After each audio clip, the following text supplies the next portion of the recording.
Hello guys, आज का हमारा जो क्यू कार्ड होगा उसका टॉपिक होगा describe a time when you told your friend an important truth. एक ऐसे टाइम के बारे में बताओ जब आपने अपने किसी दोस्त को कोई इम्पॉर्टेंट सच्चाई बताई हो। तो आपको इंक्लूड करना है व्हेन इट वाज, कब किया था आपने ये, व्हाट द ट्रूथ वाज, क्या सच्चाई थी वो, व्हाट हैपेंड, क्या हुआ था, हाउ यू फेल्ट, आपको कैसा लगा था।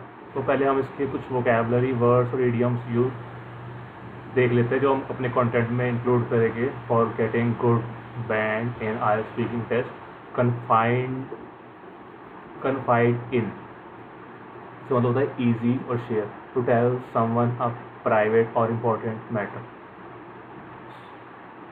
शुगर कोट, ईजी और hide, soften, to make something unpleasant seem less harsh, मतलब किसी चीज़ को, मतलब शुगर कोट करना, मीठा मीठा बोलना, किसी कड़वी चीज़ को भी ना ऐसे प्रेजेंट करना कि जैसे वो बहुत अच्छी चीज़ है। Come clean, easy, tell the truth, to admit the reality openly, मतलब सच्चाई को ओपनली एक्सेप्ट करना।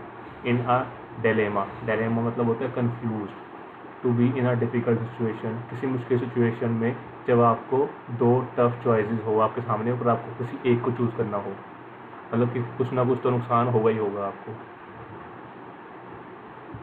Beating around the Bush means avoiding something, not speaking directly, मतलब घुमा फिरा के बोलना, मतलब मुद्दे की बात पे ना आना, इधर उधर की बातें करना। Broke the news, told, to inform someone about something important, किसी को किसी इंपॉर्टेंट चीज़ के बारे में बताना। Hit the nail on the head, exact, to say something that is exactly right, मतलब सीधे तौर पे सीधा मुद्दे की बात पे आना, ये दोनों अपोजिट है। बीटिंग अराउंड द बुश मतलब इधर उधर की बात करना, मुद्दे पे ना आना, और hit the nail on the head मतलब सीधा मुद्दे की बात पे आना, इधर उधर की बात ना करना। तो आगे बढ़ेगी। अब blessing in disguise, good outcome, something that seem bad but turn out beneficial, मतलब कुछ जो स्टार्टिंग में बुरा लग रहा हो लेकिन उसका एंड आते आते ना आपके साथ वो चीज़ ना कुछ अच्छा कर गई हो। Gather courage, becoming become brave, to prepare oneself to do something difficult, मतलब अपनी हिम्मत जुटाना। strained relationship, weak bond, a relationship that is not smooth or healthy, मतलब कमज़ोर रिश्ते। तो हम स्टार्ट करेंगे अपना Q card. About 2 years ago, when I was in the final year of my graduation, I experienced a situation when I had to tell my friend an important truth. 2 साल पहले जब मैं फाइनल ईयर में था अपनी graduation के, तब मैंने एक्सपीरियंस किया एक सिचुएशन को जब मुझे बताना पड़ा अपने दोस्त को एक important truth. One of my closest friends was preparing for a government exam, but instead of concentrating on his studies, he was spending most of his time scrolling social media and playing online games. मेरे जिगरी दोस्तों में से एक दोस्त ना government exam की preparation कर रहा था, पर वो अपनी पढ़ाई पे कंसंट्रेट करने की बजाय ज़्यादातर अपना टाइम ना वो सोशल मीडिया स्क्रॉलिंग और ऑनलाइन गेम्स खेलने में वो वेस्ट करता था।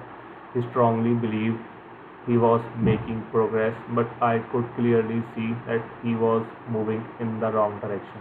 उसको लगता था कि वो प्रोग्रेस कर रहा है, पर मुझे साफ दिख रहा था कि वो गलत दिशा में जा रहा है। For many days I was in a dilemma because I didn't want to hurt his feelings or create distance between us. काफ़ी दिनों तक मैं एक डिलेमा में था, डिलेमा मतलब टफ चॉइसेस, क्योंकि मुझे उसकी फीलिंग्स को हर्ट नहीं करना था और हमारी इसमें दूरियाँ नहीं बनानी थी मेरे और मेरे दोस्त के बीच में। However, at one point I gathered courage and decided to come clean. पर एक टाइम पर मैंने हिम्मत उठाई और सीधी बात बोलने का डिसाइड किया। I spoke to him directly and told him that he was wasting his precious time and that his casual lifestyle would never help him achieve his dream. मैंने उसको बोला डायरेक्टली कि वो अपना टाइम वेस्ट कर रहा है और उसका ये जो कैजुअल लाइफस्टाइल है ना वो कभी भी उसको उसका ड्रीम अचीव करने में हेल्प नहीं करेगा। I avoided sugar coating my words and broke the news honestly. मैंने अपने शब्दों को मीठा नहीं बनाया ज़रूरत से ज़्यादा, और सीधा जो न्यूज़ थी ना वो उसको ऑनेस्टली बोल दी उसके मुंह पे। At first, he felt a little upset and didn't respond positively. But later, he realized that I had actually hit the nail on the head. पहले तो वो थोड़ा अपसेट हो गया और उसने कुछ रिस्पॉन्स नहीं किया। He did not respond positively. उसने कुछ पॉजिटिव रिस्पॉन्स नहीं दिया। पर बाद में उसने रियलाइज़ किया कि मैंने जो है ना सीधे मुद्दे की बात करी, इधर उधर की बातें नहीं करी, जो सच्चाई थी ना वही बोला। ये hit the nail on the head idiom है, इसका मतलब होता है सच्चाई को सीधा बताना, इधर उधर की बात ना करना।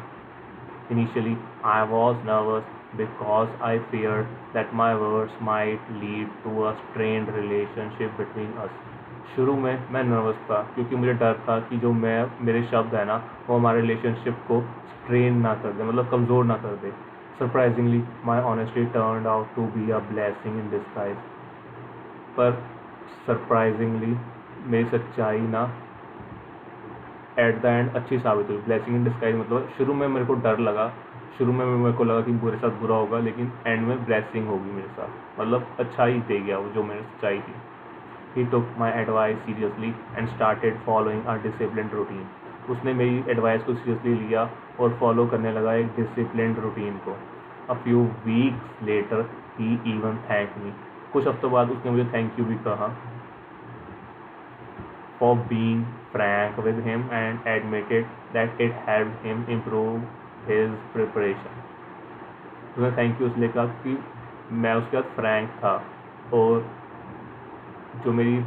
जो मैंने किया उसने उस चीज़ ने उसको हेल्प किया कि वो अपनी प्रिपरेशन इम्प्रूव कर सके। Overall this incident taught me that sometimes telling the truth may sound harsh in the beginning, but in the long run it can be the best way to support someone you truly care about. तो overall इस incident ने मुझे सिखाया कि सच्चाई बोलना कई बारी शुरू में कोड़ा लग सकता है, सच्चाई तो हमेशा कड़वी होती है, पर लंबे टाइम के लिए ये बेस्ट तरीका है किसी को सपोर्ट करने का जिसकी आप ट्रूली केयर करते हो।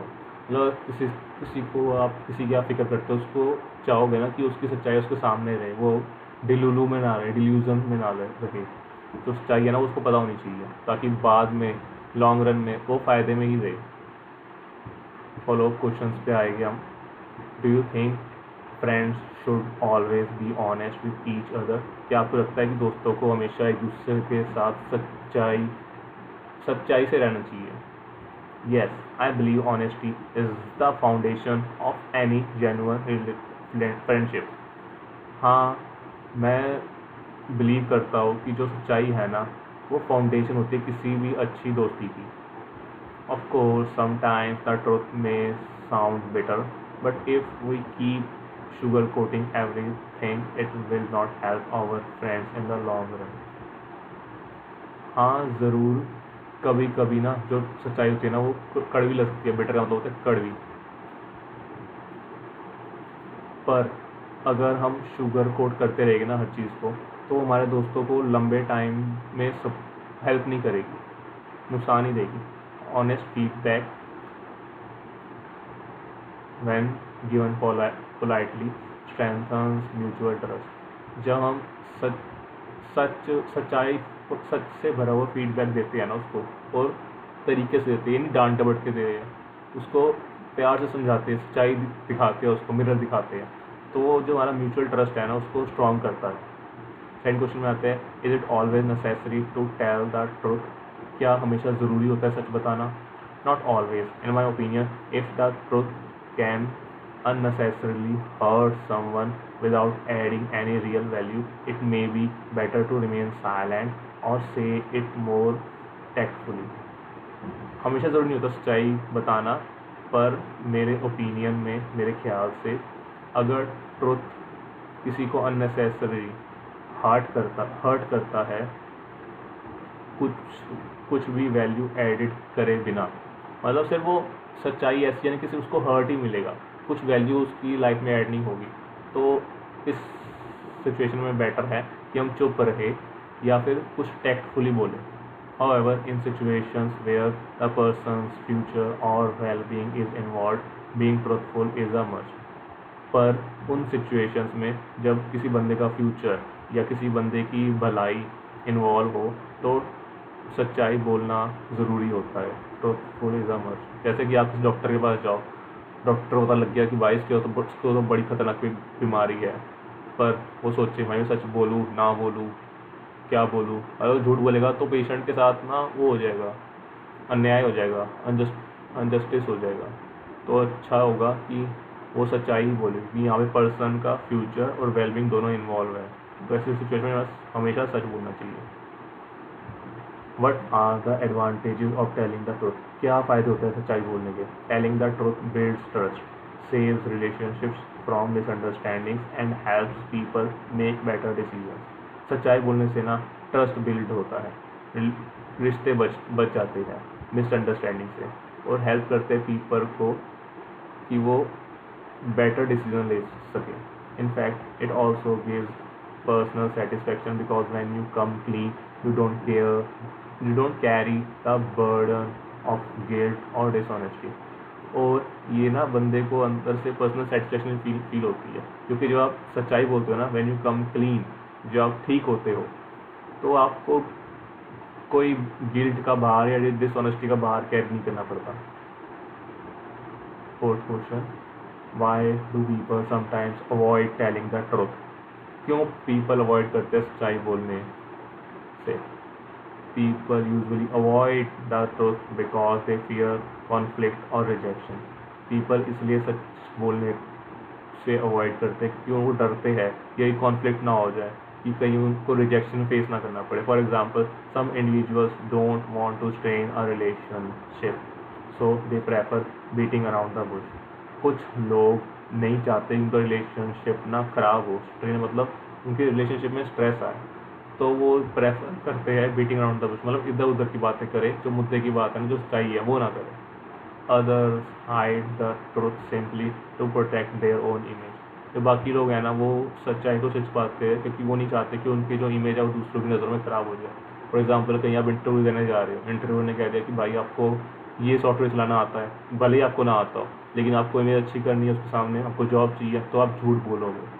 तो ये कुछ सिचुएशन होती है जहाँ पे बंदे झूठ बोलते हैं। Is it more important to be honest with family members और विद फ्रेंड्स? क्या ज़रूरी है सच बोलना फैमिली मेम्बर्स और फ्रेंड्स के साथ? That is a tricky one. ये एक ट्रिकी क्वेश्चन है।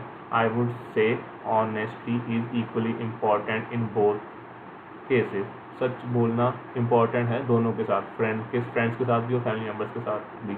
However, with family, honesty ensures long-term harmony, while with friends it helps build loyalty. परिवार वालों के साथ ना अगर हम सच्चाई बोलेंगे तो ये लॉन्ग टर्म में ना हार्मनी मतलब अच्छा रिलेशनशिप मेंटेन करने में हेल्प करती है। और अगर हम फ्रेंड्स के साथ सच्चाई बोलेंगे तो ये हेल्प करती है बिल्ड लॉयल्टी, मतलब बंदा लॉयल रहता है, उसको पता है भाई ये मेरे साथ लॉयल है, ये मेरे साथ कभी झूठ नहीं बोलेगा। तो कहीं भी उसको डाउट होगा ना किसी भी चीज़ के लिए अपने मन में कि भाई ये शर्ट मेरे पे कैसी लगती है या ये काम मैं करूँ ना करूँ, वो किसी और से नहीं पूछेगा। जिस पर्सन पे उसको ज़्यादा फेथ है ना, जिसको वो समझता है कि ये पर्सन मेरे साथ लॉयल है, वो उसी के साथ बात करेगा। At the end of the day, truthfulness is essential in any meaningful relationship. आखिर में जो सच्चाई है ना वो ज़रूरी है किसी भी मीनिंगफुल रिलेशनशिप में। कोई भी रिलेशनशिप में सच्चाई बहुत इंपॉर्टेंट रोल प्ले करती है। तो ये था हमारा क्यू कार्ड। कंटेंट बहुत अमेजिंग है। अगर आप इसको फ्लुएंटली बोल दोगे ना वहाँ पे अपने आइल्स के स्पीकिंग टेस्ट में, ईजीली आपको 7 to 8 बैंड्स तो आपको मिलेगी ही मिलेगी। कट।